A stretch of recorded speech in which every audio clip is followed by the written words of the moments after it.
देखिए article number 41 of the constitution of India guarantee the right to work, education and public assistant in certain situation. सबसे पहले तीन बातें किस किस चीज की गारंटी दे रहा है। पहला किसकी, वर्क की गारंटी, दूसरा पढ़ाई की गारंटी, गारंटी का मतलब समझ जाना गारंटी, और तीसरा क्या है, असिस्टेंस की गारंटी। असिस्टेंस समझते हैं, सहायता। ये तीन गारंटी कौन देता है, इंडियन गवर्नमेंट को कॉन्स्टिट्यूशन दे रहा है कि साहब आपको गारंटी है। कब, उसके लिए अलग सिचुएशन है। पहली सिचुएशन क्या है, अगर आपके पास नौकरी नहीं है। दूसरा, आप क्या हैं, बुजुर्ग हैं, ओल्ड एज हैं। तीसरा, आप क्या हैं, बीमार हैं या फिर विकलांग, डिसेबल समझते हैं, दिव्यांग हैं। और other cases of undeserved want, अगर मान लीजिए कुछ और अदर्स में डाल दीजिए इसको, गवर्नमेंट के हिसाब से क्लॉज, अगर इस सिचुएशन में है तो आपको ये सिचुएशन की क्या दी हुई है, गारंटी। और ये कौन देता है, गवर्नमेंट देती है, कॉन्स्टिट्यूशन देता है। अब एक एक करके समझ लेंगे फिर नोट करना। नौकरी की गारंटी के लिए क्या क्लॉज है, नौकरी की गारंटी का क्लॉज है, आपने सुना होगा मनरेगा, सुना है, नरेगा सबने सुना होगा यार। मनरेगा मतलब अगर मेरे पास नौकरी नहीं है तो मेरे को नौकरी कौन दे रही है, गवर्नमेंट दे रही है। ये मेरा क्या है, राइट है, अधिकार है। दूसरी चीज, बुजुर्गों के लिए बताइए मुझे, कोई भी आपको यहां पे क्या बताना है, यहां पे आपको स्कीम बतानी है। पेंशन वाली प्लान है, ओल्ड पेंशन कोई स्कीम होती बहुत सारी, कोई भी स्कीम का नाम बताइए, स्कीम का नाम। पेंशन तो सही बात है, पेंशन का कोई है कोई नाम, एनपीए तो है, एनपीए तो सबके लिए। अटल पेंशन सुना है, अटल पेंशन, इंदिरा गांधी, बिल्कुल। बीमारों के लिए गवर्नमेंट ने सरकारी हॉस्पिटल खोल रखे हैं। अगर आपको लगता है कि सर हम प्राइवेट में इलाज नहीं, आयुष्मान कार्ड अभी सुने हो। दिव्यांगों के लिए कोई बहुत सारी स्कीमें चलती है गवर्नमेंट की तरफ से, फला दिव्यांग योजना बहुत सारी चलती है। उज्ज्वला योजना सुने हो, उज्ज्वला 3 है, उसमें से एक उज्ज्वला सिलेंडर वाली है फॉर द फीमेल, जो ये है फिजिकल हैंडीकैप्ड है, और अदर कुछ और अगर नीड हो। तो पॉइंट क्या है, ये सभी चीजों की गारंटी आपको दी नहीं जा रही है इस सिचुएशन में। तो इस सिचुएशन में ये जो गारंटी है, इसकी गारंटी कौन लेता है, कॉन्स्टिट्यूशन लेता है। क्लियर हो गया। तो यहां पे पूरा सिस्टम होता है। This is called article number 41। कोई कंफ्यूजन, नोट इट, तो नोट कीजिए, फिर आगे बढ़ते हैं। फिर पता होना चाहिए आपको, नाम बहुत जरूरी है, एक एक दो दो स्कीम के नाम, अटल पेंशन, मनरेगा, जो भी है।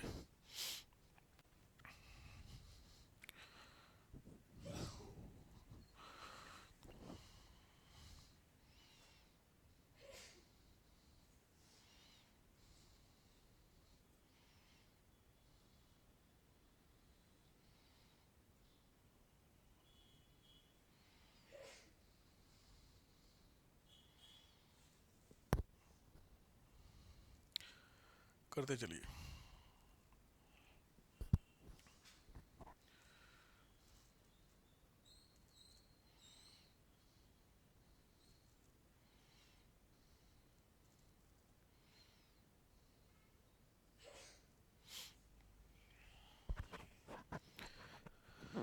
क्लियर, मनरेगा स्कीम जरूर नहीं, अटल पेंशन, सरकारी हॉस्पिटल वगैरह में जाना, या उसको आयुष्मान कार्ड, स्कीम का नाम आयुष्मान कार्ड। गवर्नमेंट हॉस्पिटल गए आप लोग, कभी मौका मिला है क्या करने, ट्रीटमेंट के लिए, ट्रीटमेंट के लिए सरकारी में। एयरफोर्स वाला, अरे वो अलग है, एमएच वाली तो आते हैं, मिलिट्री वाले तो अलग होते हैं। नॉर्मल सरकारी जिला हॉस्पिटल जिसको बोलते हैं ना, सरकारी वाले में, वहाँ का हाल आपने देख ही लिया होगा क्या होता है। बट ठीक है, अभी काफ़ी चेंजमेंट हो गए हैं। अभी रिसेंटली मेरे रिलेटिव हैं, उनकी डिलीवरी हुई है इवन गवर्नमेंट में, तो उनके पास आसपास था नहीं कोई सा, तो वह बड़ा, मैं उनकी फैसिलिटी देखा इस बार, गवर्नमेंट की बेहतरीन हॉस्पिटल है, बिलीव मानिए। पहले वाला जो गवर्नमेंट हॉस्पिटल था, अब में ज़मीन आसमान का अंतर आ चुका है। बड़ा बेहतरीन हॉस्पिटल था और बड़ा सेफ साइड उन्होंने डिलीवरी करवाई। तो मुझे लेके मैं भी जरा रह गया कि योगी जी में, गोरखपुर में हुआ था, तो योगी जी के राज में बड़ा सिस्टमेटिक काम हो रहा है भाई, तो टेंशन नहीं है। लेकिन हाँ, अगर आपके पास पैसा नहीं है तो गवर्नमेंट आपको क्या दे रही है, सारी चीज़ें प्रोवाइड कर रही है। सामने आप इमेज में देख रहे होंगे, बुजुर्ग हैं। अगर आपके पास लाइक आपके हस्बैंड नहीं है तो उसके लिए आपने विधवा पेंशन चलती है, दैट इज इंदिरा गांधी वाली। घर के लिए आपने सुना राजीव आवास योजना, घर भी आपको दे सकते हैं, नौकरी भी आपको। तो गवर्नमेंट की रिस्पॉन्सिबिलिटी बनती है डेमोक्रेसी में कि साहब आपको क्या दें, नौकरी, ये सारी चीजें। डन, यह होता है आर्टिकल नंबर 42। चलो अगला article number 42, article number 42, article number 42। 42 में सबसे पहले तो जो लिखा हुआ उसको एज इट इज लिख लीजिए 42, फिर मैं समझा देता हूं। आर्टिकल नंबर 42 में कह रहा है, देखिए, constitution of India state that the state must, state क्या करेगा, इंश्योर करेगा just and human working condition and provide maternity leave, simply. ठीक है, तो आप नोट कीजिए, मैं बता देता हूं।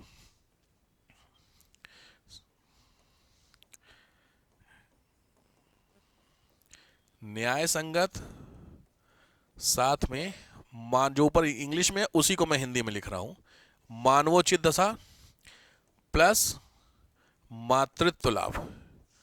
मातृत्व लाभ, ये तीन चीजों की बात करता है। सिंपल है।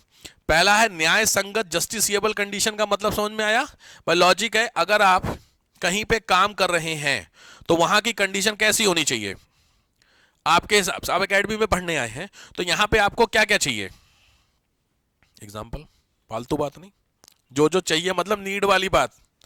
हाँ, नहीं तो फिर बहुत सारी चीजें हैं। लाइट चाहिए सर, बिल्कुल ठीक बात है। और चेयर्स चाहिए, ठीक बात। और बोर्ड चाहिए, बिल्कुल सही बात। और आपको पता है ये बोर्ड जो है, ये जो सामने पहले वाला बोर्ड था ना, व्हाइट बोर्ड नहीं होता, लिखने वाला था, वो मेरे को ज़्यादा ठीक लगता था व्हाइट बोर्ड पे, क्योंकि आता शुरू से उसी में पढ़ी है। लेकिन पता है आपको, एडमिशन जो हो रहे थे उसकी क्वेरी में ये क्वेरी थी कि सर ये डिजिटल बोर्ड है आपके पास? मैंने कहा नहीं। कह रहे डिजिटल बोर्ड नहीं है, जब शुरू में नहीं था। मैंने कहा नीड नहीं थी, तो डिजिटल बोर्ड का नहीं है। कह रहा अच्छा। उसका मुंह उतर गया, एडमिशन मुझे ले रहा था, लड़का था। मैंने कहा डिजिटल बोर्ड में गांधी जी दूसरे दिखेंगे? अगर मैं यहाँ गांधी लिखूंगा, डिजिटल बोर्ड है, व्हाइट बोर्ड, दोनों में गांधी तो गांधी है। लेकिन माहौल हो रखा ना थोड़ा, नहीं भौकाल टाइप का था। फिर मुझे लगा हाँ जी बोर्ड होना चाहिए। और बस काम चल गया आपका। भाई चेयर हो गया, पानी होना, भाई वॉशरूम चाहिए होगा, पानी चाहिए, यही सब बेसिक चाहिए ना। तो लॉजिक, इसके अलावा फिर फालतू बातें, फालतू में ना बेसिक चाहिए वो सब नोटंकी, बट लॉजिक वो सब है, टेंशन मत लीजिए। पॉइंट के यहाँ पे आता लॉजिक है, आप जहां पे भी काम कर रहे हैं, वर्किंग कंडीशन वो ये दोनों होनी चाहिए कि नहीं? अब जहां पे आप काम कर रहे हो वहां पे क्या क्या होना चाहिए? जहां पे भी ऑफिस होगा आपका, लॉजिक ये सारी चीजें चाहिए भाई। चेयर कॉमन, इसके अलावा भाई कॉमन जो महिलाएं होनी चाहिए, फीमेल के लिए अलग से क्या होनी चाहिए, वॉशरूम होना चाहिए, चाय पानी की व्यवस्था होनी, सब समझ रहे बेसिक। तो ये सारी सिचुएशन होनी चाहिए किसमें? वर्किंग कंडीशन में। ठीक है, स्टेट मस्ट कहां पे? वर्किंग कंडीशन, पढ़ लिए? तो जहां पे भी आप काम कर रहे हैं वहां पर। प्लस दूसरी जो सबसे इंपॉर्टेंट चीज है वो ये है आपका मैटरनिटी रिलीफ, मातृत्व लाभ जो मिलना चाहिए, ये बहुत जरूरी होता है। मातृत्व समझ गया सबको? जो बीइंग मदर, ऑब्वियस बात है, जो प्रेग्नेंट हैं उनको क्या मिलना चाहिए? कुछ फायदा। और डिलीवरी के बाद भी अगर उनको नीड लगता है तो गवर्नमेंट क्या करेगी? उनको फायदा देगी। इसीलिए बहुत सारी कंपनीज में मैंने देखा था बीच में, जब गवर्नमेंट ये एक्ट लेके आई थी, ये सुना आपने, मैटरनिटी बेनिफिट एक्ट। इस एक्ट में अभी आपको पहले 9 महीने शायद था, 6 महीने थी पहले, अभी 9 महीने कर दी गई है। आई थिंक 1 साल कर दी गई शायद ना, कितनी है इस समय? एक्सटेंड कर दी है। इसमें फादर को भी मिलती है, अब पापा, हाँ पैटर्निटी, हाँ वो भी ऑप्शन डाल दिया गया है, तो बेहतर ऑप्शन है। लॉजिक बात है। अब इसमें दिक्कत क्या होती पता है? दिक्कत ये होती थी, अभी पता है बीच में क्या हुआ था, नोएडा में बहुत सारी कंपनीज पकड़ी गई थी। वो जब साइन कराते हैं ना जॉब पे, तो उसमें सीधे लिखे थे कि आप प्रेग्नेंट नहीं होंगी। क्योंकि समस्या क्या पता फंसेगी, अगर वो प्रेग्नेंट हो गई ड्यूरिंग जॉब में, तो लॉजिक बात है, अब कंपनी को पैसा देना पड़ेगा और मैटरनिटी बेनिफिट देना पड़ेगा, मतलब घर पे रह करके फ्री का पैसा, नहीं तो कंपनी बंद हो जाएगी। तो बाकायदा क्लॉज पे साइन हुए थे, नोएडा में बहुत सारी कंपनी पकड़ी गई थी। तो आप सीधे सीधे इसको वायलेट कर रहे हैं कि नहीं कर रहे? इसका मतलब हम जब तक जॉब करेंगे तब तक प्रेग्नेंट भी नहीं हो सकते, मतलब हम अपनी फैमिली को बढ़ा नहीं सकते। आप रीजन समझ रहे? ये रीजन है। तो इसको लेकर के, बट इसीलिए गवर्नमेंट ने क्या बोल दिया, मैटरनिटी बेनिफिट बाकायदा आपको क्या मिलेगा? मातृत्व लाभ अधिनियम 1961 के थ्रू आपको, आई थिंक 1 साल है शायद, इसको एक्ट सब कवर करेंगे वहां होगा 1 साल, प्लस फादर को भी जॉब, मतलब फादर को भी क्या मिलेगी? लीव। तो ये दोनों चीजें आपको किस में डाल दी गई हैं? मैटरनिटी बेनिफिट में। क्लियर? तो जहां पे भी काम, ये तो सबके लिए हो गया, ये स्पेशली फॉर द फीमेल। ये चीज समझ में आ गई? ये दोनों पॉइंट हैं। इसको मैं कुछ अपडेट करा दूं, लिखो। ये तो ऊपर वाला तो लिख लिया होगा लाइन, इसमें कुछ क्लॉज लिख लो। पहला क्लॉज है मिनिमम वेजेस एक्ट 1948, न्यूनतम मजदूरी अधिनियम 1948, मिनिमम वेजेस एक्ट 1948। दूसरा, चाइल्ड लेबर प्रोहिबिशन एक्ट 1986, बाल श्रम प्रतिषेध अधिनियम, चाइल्ड लेबर प्रोहिबिशन एक्ट, बाल श्रम प्रतिषेध अधिनियम 1986। Next, maternity benefit MBD, maternity benefit act 1961, 1961, 61। ध्यान से लिखना, अपडेटेड 2017, 2017 में इसको अपडेट किया गया है। ये तो पहले हो गए क्या आपके स्कीम्स। अब आपको मैं बता देता हूं गवर्नमेंट की तरफ से कुछ खास बातें और बता सकते हैं जो फीमेल को वर्किंग जगहों पे अच्छा अच्छा बताया गया है। आप लोगों ने एक वर्ड सुना होगा आंगनवाड़ी, सबने सुना है, कभी गए हैं, मौका मिला है जाने का? आंगनवाड़ी आप लोगों ने देखा होगा। आंगनवाड़ी में क्या होता है, ये बाकायदा गवर्नमेंट की नौकरी निकलती है आंगनवाड़ी में। इस आंगनवाड़ी में देखिए, बहुत आपको एग्जांपल दे देता हूं, इसका दे लेते हैं। देखिए ये आंगनवाड़ी है, ये जो बच्चे दिख रहे हैं ये बच्चे वो हैं जिनके पेरेंट्स मनरेगा में काम कर रहे हैं। लॉजिक बात है, जिसके मम्मी पापा मनरेगा में काम कर, उनके बच्चों का क्या होगा? वो घर पे छोड़ के आएंगे बच्चों को, तो घर पे अकेले रहेंगे तो बहुत कुछ हो सकता है, या फिर वो लोग नहीं काम करने आएंगे तो गरीबी में रहेंगे। तो गवर्नमेंट ने दोनों क्लॉज किए कि परिवार को जॉब दी मम्मी पापा को किसमें, मनरेगा में, और बच्चों को किसमें डाल दिया, आंगनवाड़ी में। तो इस आंगनवाड़ी में बाकायदा ये जो लोग आपको दिख रहे हैं ये गवर्नमेंट है, एलाइड होते हैं, याद रखिए, इन्हीं को बोलते हैं आशा। में भी आपने सुना हो, सुना है? तो आशा की नौकरी आती है भाई साहब, यूपी में सुने सब लोग। तो ये आपके आंगनवाड़ी सेंटर होते हैं। तो बहुत इंपॉर्टेंट होता है चीजों को लेकर के सोचो। गवर्नमेंट इनके पेरेंट्स को नौकरी दिया, अब लोगों की सबसे बड़ी सरदर्दी सर हमारे बच्चे कहाँ रहेंगे, तो बच्चों के लिए आप बाकायदा आंगनवाड़ी में डाल दीजिएगा। बाकायदा 9 से 5 जब तक आप वहां काम करेंगे तब तक आपके बच्चों को ये देखेंगी। तो बेहतर ऑप्शन है कि नहीं है? वर्किंग कंडीशन ही बेहतर हो रही, क्योंकि बच्चों का सबसे बड़ा डर अगर ये रहेगा कि हमारे बच्चे कहाँ रहेंगे तो आदमी काम नहीं करने आएगा, या एक ही जाएगा तो दूसरा उतना नहीं कमा पाएगा, तो सुसाइड फला 50 चीजें होती हैं। यहाँ पे ऑप्शन है, अब आया समझ में? तो पहला लिखिए आंगनवाड़ी। आंगनवाड़ी बहुत फेमस स्कीम है, इसी में एग्जांपल। दूसरा बहुत फेमस है जननी सुरक्षा योजना, JSY, जननी सुरक्षा योजना। तीसरा होता है किलकारी, थर्ड होता है किलकारी योजना। जननी सुरक्षा JSY बहुत फेमस है, गूगल पर डालते ही आपको JSY मिल जाएगा। JSY स्कीम, जननी सुरक्षा, ठीक है। देखिए Janani Suraksha Yojana is a government programme in India that aims to reduce maternal and neonatal mortality. तो जो मैटरनल और न्यूनेटाल समझते हो, नवजात, इनकी जो मोर्टेलिटी होती है, मैटरनल मतलब होता है ड्यूरिंग डिलीवरी, बहुत सारी जो मदर्स होती है उनकी डेथ हो जाती है बहुत सारी कंडीशंस के नाते, और न्यूनेटाल का मतलब होता है जो नवजात नए नए बच्चे पैदा हुए 1-2 महीने के हैं। It was launch in 2005 by the PM, उस समय 2005 में लॉन्च, JSY लॉन्च की, ठीक है। तो इस तरीके की जो डिलीवरी चीजें होती है इसको क्या बोला जाता है, JSY, ठीक है। इसी में चलो नेक्स्ट आओ, क्या लिखे हो, किलकारी, किलकारी योजना बच्चों के लिए होती है, डन। और इसके लिए एक और बहुत इंपॉर्टेंट, ये मोदी जी, क्योंकि भाई सीधी बात है कांग्रेस लिखो मोदी जी का बवाल हो जाएगा, लिख लो। मोदी जी की स्कीम का नाम है दीनदयाल उपाध्याय श्रमेव जयते, बहुत फेमस स्कीम है, सत्यमेव ना लिखना, श्रमेव जयते। ये श्रमेव जयते स्कीम है, मोदी जी की स्कीम है फॉर द लेबर, श्रमेव जयते, देखो ये आ गया, श्रमेव जयते दिख रहा है, दीनदयाल उपाध्याय साहब से रिलेटेड, दीनदयाल उपाध्याय बीजेपी के थे, तो ये श्रमेव जयते आप देख रहे हैं, ये इसका लोगो है, ये वर्किंग वाले को आता है, ठीक है। तो जो लेबर्स होते हैं उनके डेवलपमेंट के लिए आपकी स्कीम है, कौन सी, श्रमेव जयते, ये पूरा नाम है, ministry of the labour and employment Pandit Deendayal Upadhyay Shramev Jayate scheme. तो इसी बहाने जब आप रेफर करेंगे आंसर राइटिंग में और इस तरीके की स्कीम्स डाली आती है तो जो चेक कर रहा है उसको लगता है इस बंदे के पास नॉलेज है, खाली किताबी बातें नहीं लिख करके होता ना कि वर्किंग कंडीशन अच्छी होगी बात खत्म, ये क्या बात हुई, आप बताओ तो कैसे अच्छी हुई, तो ये सारी स्कीम्स है साहब, देख लो आप, समझ गए? तो आज की आंसर राइटिंग बेहतर माने, डन। ये उपाध्याय साहब है, दीनदयाल उपाध्याय। नेक्स्ट आइए, नेक्स्ट आपका ये हो गया आर्टिकल नंबर कौन सा, 43, 44 था, 42 था ना अभी तो, हाँ 43 आइए, 43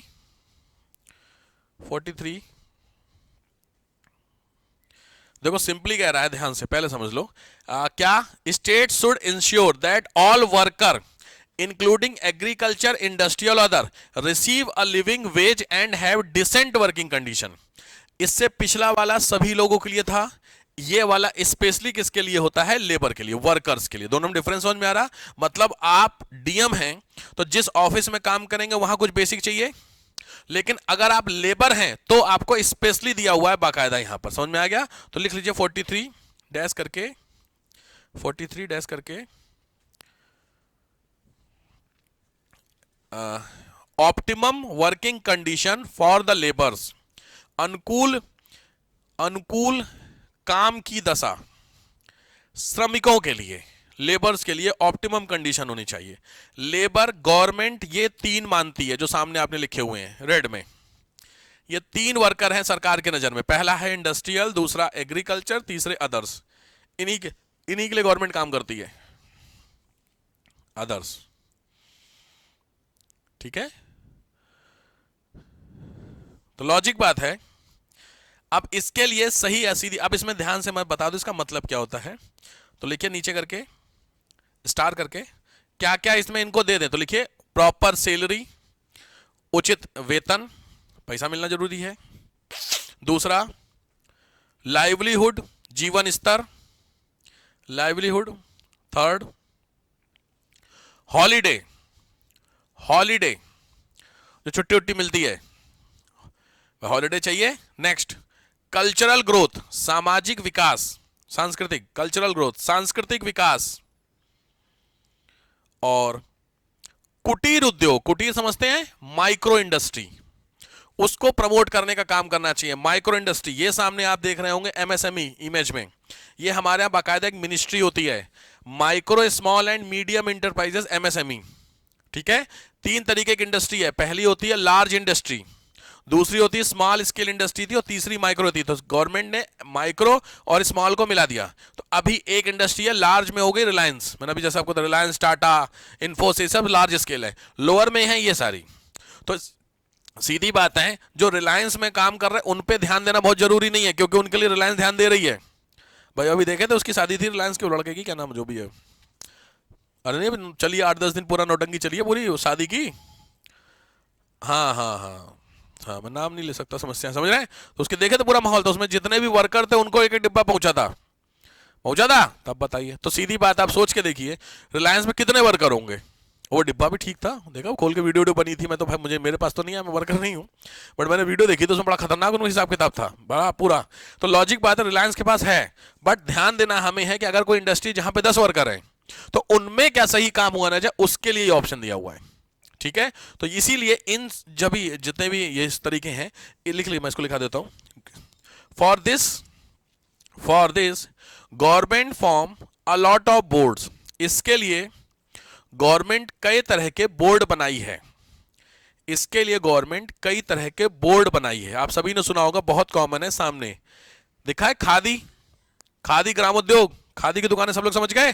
तो पहला तो यही लिख लो, खादी ग्रामोद्योग। खादी, खादी का सामान खरीदते हैं आप लोग, सबने सुना घर पे है आपके खादी का सामान राइट नाउ, थोड़ा बहुत कुछ भी है सामान, सॉल, हाँ सीधी बात है थोड़ा, क्योंकि ओरिजिनल तो वही रहती है खादी का। खादी बड़ा सस्ता मिलता है और बड़ा इफेक्टिव होता है, बट दिक्कत क्या, वो ओरिजिनल होता है तो बड़े सारे लोगों को गड़ता है, सर कहते हैं कपड़ा तो बड़ा गड़ता है सर, तो सही बात है। खादी की चद्दर वद्दर आप बेडशीट वगैरह ले लीजिए ओढ़ने के लिए, कंबल की नीड नहीं पड़ेगी आपको, इतनी बेहतरीन क्वालिटी होती है उसकी है भाई, होता है सीधी। बट वो थोड़ा सा दिक्कत क्या है कि वो थोड़ा फिनिशिंग नहीं होती है उसमें। आजकल का जमाना जाना ना फिनिशिंग का जमाना, आप इसलिए आटा खाते हैं आशीर्वाद का, वो इतना बिल्कुल ही आप ऐसे छुओगे लगेगा यार ये तो गजब आटा, और वही सबसे ज्यादा तुम्हारा पेट नुकसान करता है। इसलिए बड़े बुजुर्ग कहते हैं आटा को करवाओ, गेहूं को पिसवा करके थोड़ा मोटा ही रखना, वो आपका पेट साफ करता है। बट वो हमें मतलब हमें क्या चाहिए, वो ऐड नहीं आता वो आंटी जी जो वो रोटी आ रहे वहाँ फिर सफेद सफेद रोटी बने, वो नुकसान होता है। तो इसीलिए खादी होता है ग्रामोद्योग के लिए बहुत फेमस है। इसीलिए मोदी जी ने क्या बोला कि इंडिया में हर व्यक्ति शरीर का एक कपड़ा खादी का पहने, इंडिया का खादी इंडस्ट्री ग्रो कर जाएगी। इंडिया में 140 करोड़ लोग हैं, 140 करोड़ लोग डेली के एक कपड़ा, शरीर में जितने आप कपड़े पहन रहे हैं उन कपड़ों में से कोई एक कपड़ा भी आप खादी का पहन लीजिए, खादी ग्रो कर जाएगी। लॉजिक बात, 140 करोड़ कपड़े बनेंगे डेली बेसिस पे, तो आप हिसाब लगाइए कितनी डिमांड होने लगेगी। यही होता है, और क्योंकि ये खादी अपनी है, हम जो राइट नाउ पहनते हैं ये सब कहाँ से है, बाहर से आता है, लॉजिक है। हम जितने भी करते हैं तो कोशिश कीजिए, तो खादी नहीं हो तो आप लेंगे। बहुत सारी बच्चियां कहती हैं, मुझे अच्छा लगा उनका कि सर हम वो झोला वगैरह आप लोग बैग वगैरह लेते हो खादी के आते हैं, महंगे होते हैं because of the handmade, obvious बात है, रेडीमेड होंगे तो थोड़े से सस्ते पड़ते हैं। एनीवे, तो खादी इंडस्ट्री पहला लिख लीजिए। दूसरा है हैंडलूम बोर्ड, दूसरे बोर्ड में हैंडलूम बोर्ड, हैंडलूम। नेक्स्ट होता है silk board, silk board, silk board. ठीक है, तो ये सब गवर्नमेंट। इसके अलावा लिख लीजिए स्पाइस बोर्ड, स्पाइसेस मसाला बोर्ड, ये सब बोर्ड आपको बताएंगे। ठीक है, ये सारे इंडस्ट्री के लिए लगाए जाते हैं। अब प्लानिंग के लिए कोई भी एमएसएमई इंडस्ट्री का प्लान आपको बताना, छोटी छोटी इसका आप बताइए, जो छोटे इंडस्ट्री को लेकर के गवर्नमेंट का कोई भी प्लान, 50 प्लान है मोदी जी के, बोलो। हाँ हाँ, नाम बताओ, बिल्कुल सही बात है, उसका नाम है स्कीम का, सही बात है, बिजनेस लोन तो है, बट नाम क्या है, बहुत सारे, कोई स्कीम का नाम स्टार्टअप मिशन सुने हो? स्टार्टअप लिख लो, स्टार्टअप मिशन। उसके अलावा अब बताओ, स्टार्टअप मिशन के अलावा बहुत फेमस है मुद्रा, सुनिए, MUDRA, हाँ मुद्रा, माइक्रो यूनिट के लिए वो भी है मुद्रा, ठीक है, तो छोटे छोटे। इसके अलावा सुना होगा आपने stand up India, make in India, ये सब क्या है? छोटी छोटी इंडस्ट्री को प्रमोट करने के लिए, लिख लीजिए stand up India, make in India. और इसी का इफेक्ट ऐसा हो रहा है कि सोचो, जो एप्पल वाले हैं वो अपना बेंगलोर में लगा दिए हैं हेडक्वार्टर, अब यहाँ पे एप्पल मिलेगा आपको। तो सीधी बात, इसीलिए जो महंगा फोन था उनके लिए, क्योंकि सीधी बात है बाहर से हर एक चीज मंगाओगे तो बहुत महंगी पड़ेगी। तो गवर्नमेंट का भी सबसे बड़ी दिक्कत, गवर्नमेंट को टैक्स देना पड़ता है एप्पल को बहुत ज्यादा। तो उन्होंने एप्पल से बोला कि अगर और डिमांड चक्कर इंडिया में हर दूसरे बंदे के हाथ में एप्पल, आजकल एप्पल बिल्कुल ही, मतलब समझ रहे हो, खत्म है उसकी वैल्यू। पहले एक एप्पल था 100 में से 10 के हाथ में था तो लगता था, आजकल 100 में से 90 के हाथ में एप्पल है, भले वो EMI पे है, भले क्या वो EMI पे ही है। एप्पल कैश देके कौन लेगा 1.25 लाख का फोन? 1.25 लाख का फोन जो लेगा, लॉजिक आप समझ रहे हैं, तो उसमें बहुत कम लोग होंगे, सब के सब EMI वाले हैं, लेकिन एप्पल चाहिए। तो लॉजिक बात, अब एप्पल इतनी डिमांड है तो एप्पल जो कंपनी है वो भी जानबूझ करके नहीं चाहती सरकार से लड़ाई करना, क्योंकि अगर गवर्नमेंट ने मना कर दिया साहब हम नहीं लेंगे, तो कितना रेवेन्यू खत्म हो जाएगा भाई। 140 करोड़ में अगर 20 करोड़ एप्पल भी बिक गया, सोचे कितना कमाया, फर्क समझ में नहीं आ रहा? तो लॉजिक बात है, इसीलिए गवर्नमेंट ने बोला कि अगर साहब आपको यहाँ पे आना है, बोला अगर बेचना अपना माल है तो हमारे यहाँ बनाइए। अच्छी बात है, मेक इन इंडिया का ऑप्शन ये रहेगा, हमारे यहाँ बनाइए, आप मैन्युफैक्चरिंग यूनिट डालिए, कुछ एक पार्ट्स हैं बाहर से ले आइए अगर मान लीजिए नीड है, वरना कोशिश कीजिए कि सब कुछ हमारे यहाँ बने। अब उसमें सबसे बड़ा फायदा, एप्पल कंपनी यहाँ सेटअप करेगी, बहुत सारे लोगों को नौकरी मिलेगी। अब उसके पार्ट्स को बनाने के लिए उसकी सब्सिडरी कंपनी भी लगेगी, उसको नौकरी मिलेगी, तो सोचिए कितनी सारी जॉब होगी। बात समझ रहे हैं? और अगर कंपनी ने बोला हम नहीं लेंगे, जाओ, अगर इतनी आप में दम है, दम लोग कहते हैं ना, पावर है आपके पास कि हम नहीं लगा सकते, कोई नहीं, बाहर जाओ। लॉजिक बात है, कोई भी इस समय राइट नाउ इंडिया से दुश्मनी नहीं ले सकता, नहीं ले सकता। रीजन आप देख लीजिए क्या हो रहा है। कभी एप्पल की फाउंडर की वाइफ तो इस समय कुंभ में पड़ी हुई है, स्टीव जो देखे हो भाई, स्टीव जॉब्स की देखो, नौ बेचारी तबीयत खराब हो गई कल, है ना, कल इतनी भीड़ हमने देखी नहीं। अब तो यार तुम गलत जगह आ गई भाई साहब, कुंभ में आई हो, समझो तो बात को, कि पार्टी में थोड़ी आई हो, कुंभ में भीड़ नहीं होगी, लॉजिक बेचारे के एलर्जी हो गई है? भाई जो बंदा एप्पल की कंपनी के मालिक की वाइफ है वो कितनी भीड़ में रहती होगी? एप्पल के पास पता है आपको कितना कैश है? उतना कैश यूएस के पास नहीं है। आप समझ गए क्या बोल गया मैं? वो यूएस के पास, जो यूएस का फंड है उसमें कैश नहीं है, उतना कैश एप्पल के पास है। आप हिसाब लगा लो कितना कैश होगा। उसके कंपनी की जो मालिक है उसकी बीवी यहाँ पे एप्को में पड़ी हुई है, 10 दिन के लिए आई हुई है, 28 तारीख तक है बेचारी। अब बेचारी तबियत खराब, कल बड़ा अच्छा मैं देख रहा था, वो बोले कि मेरी तबियत खराब हो गई है, रेस्ट करना है, तो तबियत तो खराब हो गई होगी। और 3 बार आया पाइस, जो भाई फॉरेन के लोग कितना नहाते हैं, कॉमन सेंस की बात करता हूँ, एक दिन डेली नहाते होंगे मैक्सिमम, यहाँ पे आपको 3 बार नहलाना है। अब जो सीधी बात, जो जिंदगी में एक बार नहाया उसको डेली आप 3 बार नहला रहे हो, उसका क्या होगा? तो कुछ ना कुछ होगा, उन बेचारी को रिएक्ट कर गया। खैर, बट पॉइंट यहाँ पे समझ में आया। तो सोचिए इतना बड़ा इंडस्ट्री है, इस इंडस्ट्री को आप जो कह सकते हैं डिनाई नहीं कर सकते, क्योंकि इंडिया में अगर मिडिल क्लास का ऑन एन एवरेज में ले लेता हूं तो on an average middle class लगभग 70 करोड़ है।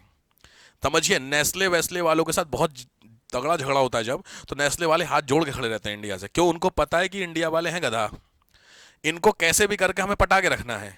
भाई सीधी बात है, एक बहुत famous company fair and lovely, आप लोग लगाते होंगे या आप कोई और भी लगाते होंगे, उसका फर्क पड़ा आपको कभी? गोरे हुए आप लोग? या तो आप गोरे हैं या तो नहीं है, किसी लगाने से तो गोरे नहीं होंगे।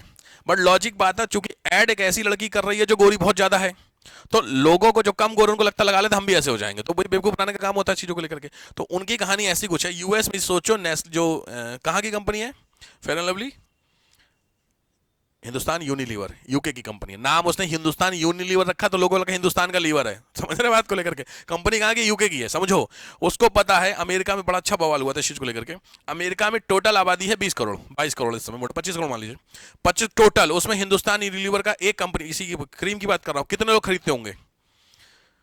मैं 100% की भी बात करता हूँ, पॉसिबल है नहीं, मैं 100% का मतलब 20 करोड़। हमारे यहाँ टोटल आबादी कितनी? 140 करोड़। हिसाब जरा समझिए, मैं इसका आधा ले लेता हूं, कितने हो गए?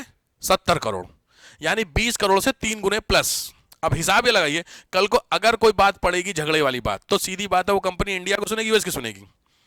भाई अगर यूएस ने मना कर दिया कि 20 हम तुम्हें नहीं बेचेंगे हमारे यहाँ सामान, यूनिलीवर कहेगा हमें बेचना भी नहीं है। क्यों? क्योंकि हमारे पास इंडिया, हम 20 करोड़ तुम्हारे यहाँ बेचेंगे और इंडिया से झगड़ा करेंगे तो हमारी 70 करोड़ नहीं बिकेगी, तो तुम्हारी 20 करोड़ नहीं भी बेचेंगे तो भी हमारा कंपनसेट हो रहा कि नहीं हो रहा? भाई साहब बात समझ रहे हैं? ये है। तो इंडिया के पास जो सबसे बड़ी पावर इस समय क्या है? पब्लिक। इसीलिए दुनिया भर की कोई भी कंपनी इंडिया के किसी भी डिसीजन को मना नहीं कर रही है। भैया जरूरी है, चाहे वो आप मुस्लिम कंट्री देख लो, सऊदी, यूएई हिंदू मंदिर बनवा रहे मोदी जी। रीजन, क्योंकि जो यूएई सऊदी वगैरह वहां पे सबसे ज्यादा वर्कर कौन है? इंडियन। और अगर उनके हिसाब से आपने काम नहीं किया तो कहीं ना कहीं मन में डाउट तो आएगा। और अगर वो वर्कर वापस दिल्ली बंबई चला कौन रहा? बिहार। भाई बिहार के वर्कर कंस्ट्रक्शन में कौन है? अगर कल को ये सब वापस होकर खत्म है दिल्ली मुंबई। भाई कोविड में देखे थे आपके कहानी, तो सेम कहानी। उनको पता है जितने भी वर्कर्स हैं 90% नॉर्थ इंडिया के हैं। अगर कल को हमने इनके लिए नहीं, अब एक मंदिर बन गया, आप सोचिए कितना बड़ा ये ट्रस्ट फैक्टर काम करेगा। यूएई जैसा जो रेडिकल कंट्री है, उस कंट्री में हिंदू मंदिर बन गया, तो सबसे ज्यादा पॉजिटिव इफेक्ट वहां के लोगों को आया जो रहने वाले हैं, कि यहाँ की जो गवर्नमेंट है हमारी सुन रही है। नहीं होता चीजों को, और मोदी जी उसको अपनी जीत बता रहे हैं। लॉजिक बात है, बतानी भी चाहिए क्योंकि उनके समय बना है। दूसरी चीज सबसे, अब इसमें सबसे बड़ा जो ट्रस्ट फैक्टर था, जो हल्का सा डगमगा रहा था, वो वापस से सस्टेन हो गया, काम खत्म। मस्त आराम से काम करेंगे सऊदी में रह करके। अगर उनको कल को कोई दिक्कत भी होगी थोड़ी बहुत भी गवर्नमेंट की तरफ से, तो उनको क्या लगा, यार मंदिर तो बनवा दे, चलो होता रहता, नहीं होता है, बस खत्म। ये फर्क पड़ता है चीजों को लेकर के। एनीवे, तो एमएसएमई को लेकर के ये सारा इंडस्ट्री आपका 43। नेक्स्ट आओ, नेक्स्ट आओ 43A। 43A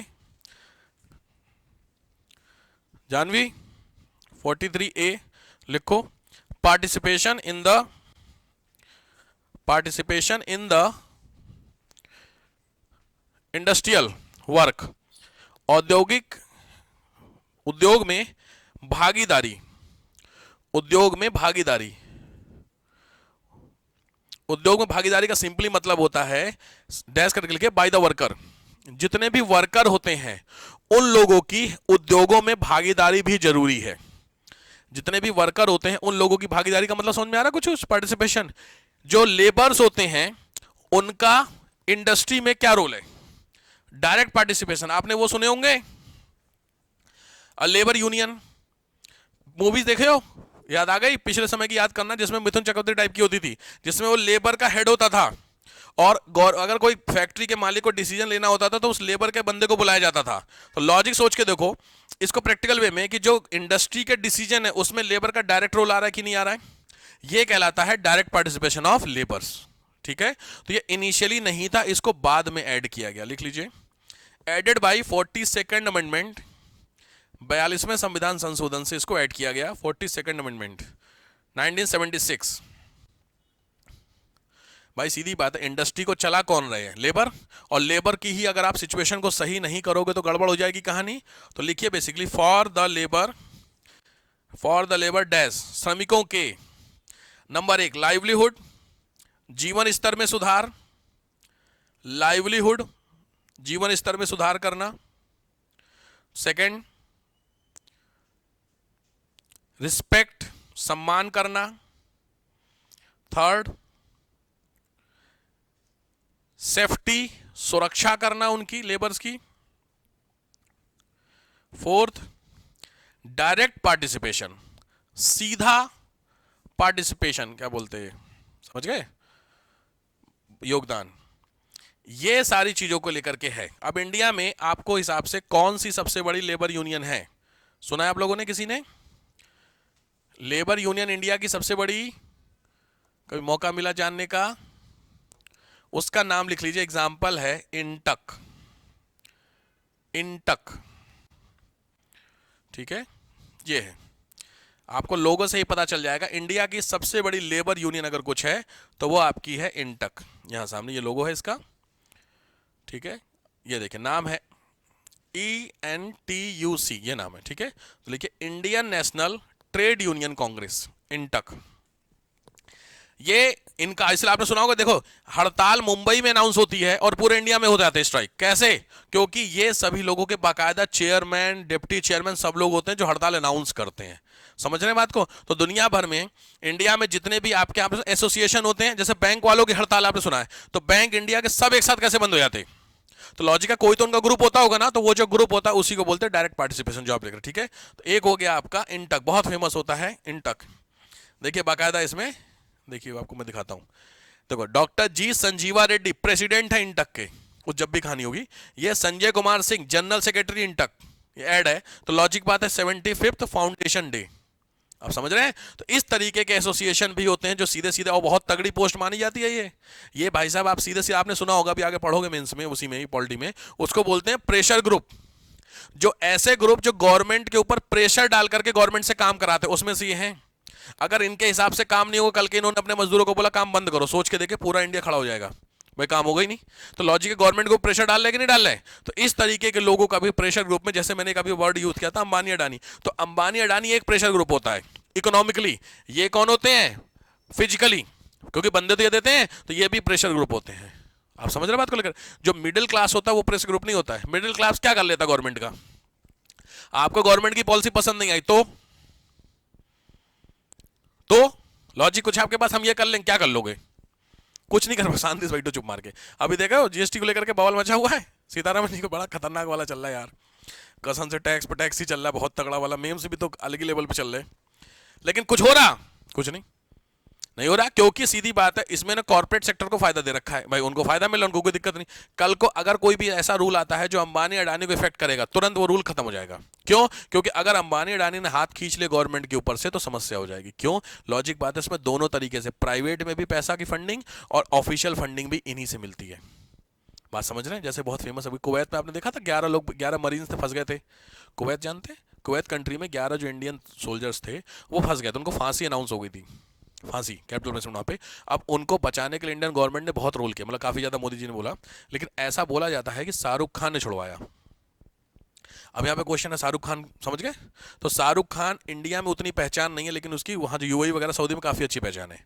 तो सीधी बात है, मिडिल ईस्ट में उसने कुछ जो भी, अब एग्जैक्टली किसी को नहीं पता है, क्योंकि देखो एग्जैक्टली कायदे में जो नाम लिया जाएगा वो तो मोदी जी का ही होगा, ऑब्वियसली ये छुड़वा के लाए हैं। बट उसमें कहीं ना कहीं इस बंदे का भी अगर रोल आता है, तो मैंने नहीं पता एग्जैक्टली क्या बात है, बट न्यूज़ में ऐसा आया था कि शाहरुख खान ने भी कराया था। तो पॉइंट यहाँ पे हुआ कि ऐसे लोग हैं जो इंपैक्ट करते होंगे गवर्नमेंट के ऊपर कि नहीं, तो वैसे लोगों को क्या बोलते हैं? प्रेशर ग्रुप वर्ड यूज किया जाता है। बात समझ में? तो ये आपका एक तरीके का क्या होता है? प्रेशर ग्रुप होता है। इसी तरीके से आपने सुना होगा फिक्की, सुना है? सबने सुना होगा फिक्की, ये इकोनॉमिक वाला होता है। देखिए FICCI, ये आपका जो ग्रुप होता है वो आपका था, वो था, और ये आपका है फिक्की। देखो क्या लिखा हुआ है, federation of Indian chambers of commerce and industry. तो इंडस्ट्री और कॉमर्स का ग्रुप ये फिक्की कहलाता है। तो जैसे वो पॉलिटिकल ग्रुप था बंदों का, ये इकोनॉमिक वालों का ग्रुप होता है, फिक्की नाम होता है। अब आया समझ में? तो ऐसे बहुत सारे ग्रुप होते हैं जो ग्रुप इंडिया के लोगों को रिप्रेजेंट, ये सही भी है, सीधी बात है, इकोनॉमिक पॉइंट ऑफ व्यू से अगर गवर्नमेंट को रूल बना रही है और एक बंदे को दिक्कत है, इकोनॉमिकली बंदों को दिक्कत है, अब उस दिक्कत को कहने के लिए गवर्नमेंट से कौन है? तो कौन के लिए ये ग्रुप है? कल को फिक्की वाले लोग मना कर देंगे कि हमें काम ही नहीं करना, ट्रेड ही नहीं करना, तो ये सारे लोग बंद कर देंगे कि नहीं बंद कर देंगे? तो सीधी बात है, गवर्नमेंट के जितने काम है सब रुक गए। जब रुक गए तो गवर्नमेंट के ऊपर असर पड़ेगा कि नहीं पड़ेगा? तो ये जरूरी चीज है। तो कभी भी आपसे पूछे डेमोक्रेसी में, तो डेमोक्रेसी में इन लोगों का बहुत इंपॉर्टेंट रोल होता है, क्योंकि यही लोग डेमोक्रेसी को क्या कर रहे हैं? जिंदा रखे हैं। नहीं तो गवर्नमेंट खत्म हो जाएगी सीधे डेमोक्रेसी, क्योंकि सीधी बात, मोदी जी ने रूल बनाया, अपोज कोई कर ही नहीं रहा, अपोज कोई कर नहीं रहा, तो क्योंकि अपोजिशन में जैसे लोकसभा में ना 500 की 500 सीट बीजेपी जीत गई, बात खत्म। तो रूल तो कोई भी बना सकता है, भाई मोदी जी रूल जो मन करे वो रूल बनाएंगे, अपोज कौन करेगा? कोई नहीं, ये करेंगे। तो ये भी चीजें बहुत जरूरी होती हैं डेमोक्रेसी को स्टेब्लिश करने के लिए। क्लियर हो गया? इसको बोलते हैं क्या? Direct participation of rule. ठीक है, अब आपको इसी में से 43 का बी लास्ट है, 43B, 43B 1976